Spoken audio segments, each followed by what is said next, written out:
Cassandra was in pain and ashamed, but worst of all, she was frightened. In fact, she was terrified to the bottom of her soul. Cassandra was a scullery maid at the castle, in other words, a drudge of no account. She had been caught trying to sneak back into the servants' quarters after being outside with him. And when she wouldn't tell them where she had been whipped and condemned to stand in the pillory at the edge of the woods all night. On this particular night, Walpurgis Night, she had begged and pleaded with them to be allowed to serve her sentence within the confines of the castle, but they only laughed at her. Heartily. Instead, they had bent her over and placed her sore and beaten body in the rude pillory which confined her head and her hands. She was then pelted with rotting vegetables and garbage, spat upon and called filthy names by every lout, both male and female, in the village. Cassandra couldn't see what was going on behind her, and she was subjected to kicks and other indignities. Eric, the huge red-haired potboy, couldn't seem to keep his hands off her. But her tormentors all disappeared once it began to get dark. None of them would be abroad tonight. Not tonight, of all nights. Walpurgis Night.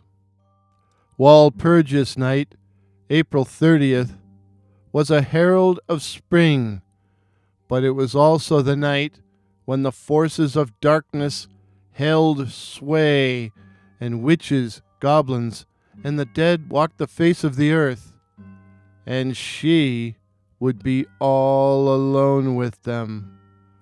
All alone. In the dark. Unless he came to rescue her.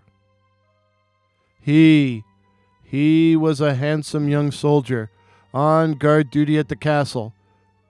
A handsome young soldier who had taken a fancy to her, and she to him. Unfortunately, there was no privacy for them in the kitchen, so he had passed her a note to meet him outside after dark. She hadn't meant to stay out all night, but once she was in his arms, she forgot all about time. And then, in the morning, she was caught, but she had remained silent in case he had been absent from his post, and the penalty for that was death. So Cassandra stood there, at the pillory, bent over and in pain, as the night grew progressively darker and colder. Darker and colder. It was, after all, only the end of April. He had to come. He must come. Still, Cassandra couldn't recall seeing him among the crowd of jeering spectators. No doubt he was on duty, or too ashamed to come. But he should know she was true to him, that she had kept his secret. Cassandra felt the approach of the midnight hour. Everything had gone deathly still. And then she heard the sound of approaching footsteps. It was impossible for Cassandra to raise her head, but she could see his dark trousers and his heavy boots as he stood before her. "I knew you would come," she said, bursting into tears. "Oh, I have come," he said softly. But instantly, Cassandra noticed a subtle change in the sound of his voice. It was subtle, but the voice was different. The man knelt before her, and she almost screamed. The man kneeling before her had a jovial moon face, his bald head fringed with a tonsure of dark hair. He looked like a monk, an infernal monk. You're not? Ah, but I am. And as she stared in horror, the man's fat face shimmered, then seemed to melt, and then in front of her were the handsome, youthful features of he. What? Cassandra gulped, then watched as her lover's face reverted and was transformed back into the fat and sensual face of the monk. You may call me Count Todd, he said with a leering smile. What? What are you? What night is this? Oh my God! I don't think he's likely to help you. Count Todd put two podgy hands, as plump as toads, on either side of Cassandra's head and lifted her face, her neck. He leaned towards her, and she tried to pull away, his foul, reeking breath choking her, making her want to vomit, making her,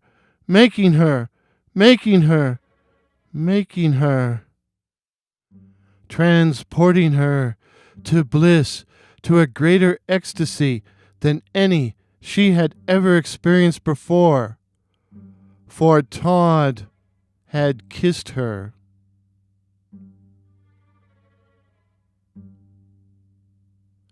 When it was over, Cassandra said lazily, I feel so strange. That's because you're dead, Todd answered primly. Dead? Oh, yes.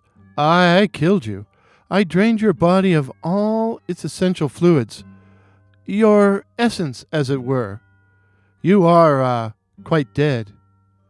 Cassandra began to wail, but Todd silenced her with an imperious, Be quiet. I have given you eternal life and an opportunity for revenge. Revenge. Don't you wish to take it? Cassandra stared at Todd's fat and sardonic face. It then appeared as the most beautiful countenance she had ever seen, in both life and death. Tell me what I must do, she finally whispered.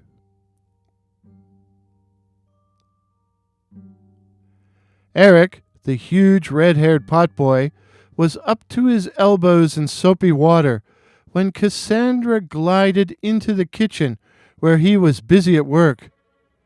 He stared at her open mouthed. Who let you out of the pillory, wench? He demanded in his loud, booming voice. My friend. What friend? Death. Eh? Don't you want me, Eric? Cassandra purred in a husky, alluring voice, and suddenly, for Eric, Cassandra was no longer an unkempt and frowsy scullery maid, but the most desirable woman, the most desirable woman in the world. He stepped forward to seize her in his huge, wet arms. She turned her lovely, glamorous face up towards him and tore out his throat. The spurting blood jetting across the kitchen and splashing Cassandra's smiling face. The moral of the story: never laugh or jeer at the man or woman locked in the pillory. You may be next. If this is your first visit to my channel, please consider subscribing. My name is Warren, and I write and tell original ghost stories and original horror stories featuring such cryptids as the Night Floaters, werewolves, and the Black-Eyed Children. So again, please consider subscribing. Please help me to reach my goal of 2,021 subs in 2021. Till midnight. Cheers.